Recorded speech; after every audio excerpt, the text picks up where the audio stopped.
Uy bro, you're the new guy, right? O paano? Yung mong pasabay? Mag-coffee kami. Ala, since bago ako dito, nakakaya namang mag-CR ako tapos matatay pala ako sa office. Bakit ba kasi nagtatay ako pagkatapos ko magkape? Hindi na po. You sure? The coffee shop across really makes good coffee, bro. Yes, sure na po.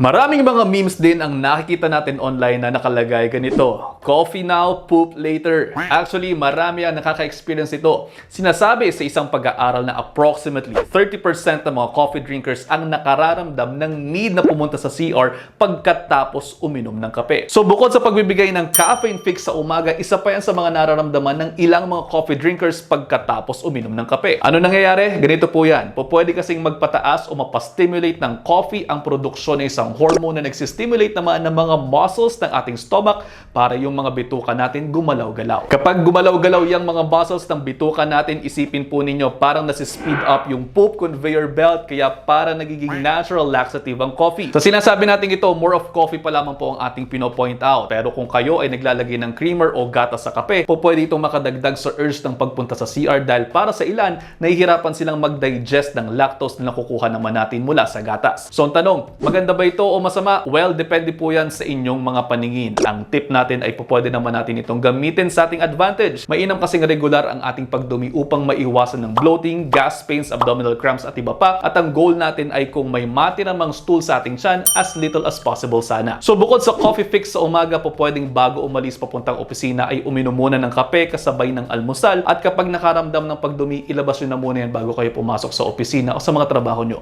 Mas consistent, mas ox, meron ka pang nakuhang caffeine fix sa umaga. Huwag lamang sobrang inyong kape sa 3 to 4 cups in a day dahil baka naman hindi kayo makatulog ng maayos sa gabi. Bukod dyan, mayroon pa ring ibang mga epekto ang sobrang pagkakape gaya na lamang ng pagiging jittery, pagiging restless, pagtaas ng heart rate, pagtaas ng blood pressure, pananakit ng ulo, pananakit ng tiyan dahil sa gastritis at iba pa. Dahil sabi nga natin, okay lang naman ang anumang bagay basta in moderation. Pero kung sosobra, meron talaga tayong mga masamang epekto maaaring makuha dyan.